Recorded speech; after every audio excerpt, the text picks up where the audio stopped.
ఈరోజు దేవుని వాగ్దానం యెషయా గ్రంథం 40వ అధ్యాయం 29వ వచనం.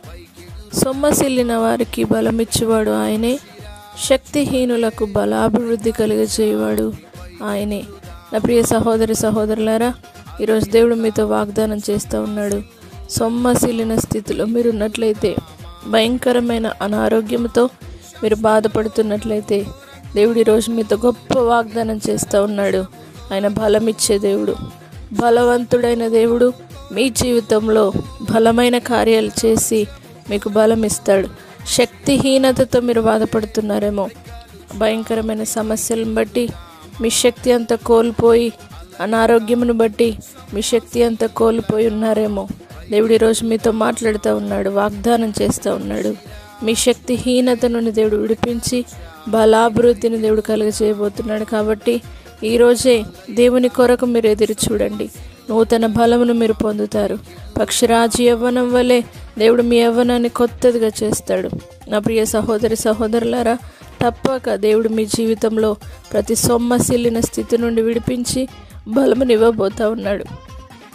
బలపరిచే దేవుడు మీతో ఉన్నాడు. కాబట్టి ఆయన శక్తి మిమ్మల్ని ఆవరించి మీ జీవితంలో అద్భుత కార్యాన్ని జరిగించబోతూ ఉన్నది.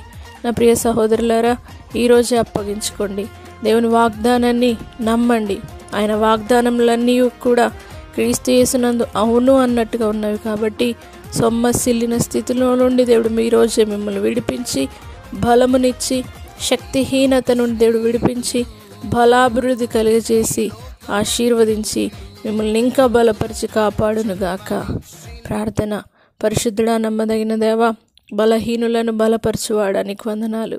సొమ్మసిల్లిన వారికి బలమునిచ్చేవాడానికి వందనాలు.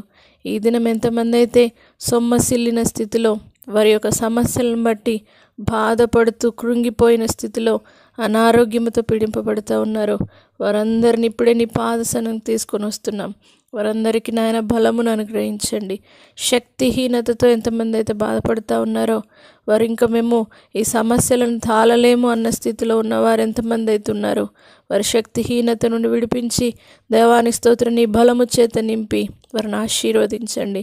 నీ కొరకు ఎదురు చూసేవారిగా నూతన బలమును అనుగ్రహించి ఈ నూతన సంవత్సరంలో నూతన మేళ్ల చేత నింపి, పక్షిరాజు యవ్వనం వలె వారి యవ్వనాన్ని కొత్తదిగా చేసి, పక్షిరాజు వలె రెక్కలు చాపి పైకి ఎగురుటకు, అలయక పరిగెత్తుటకు, సొమ్మసిల్లక నడిచిపోవుటకు వారిని అభిషేకించమని నజరేయుడైన యేసు పరిశుద్ధ నామమును బట్టి అడిగి వేడుకుంటున్నాము తండ్రి. ఆమేన్.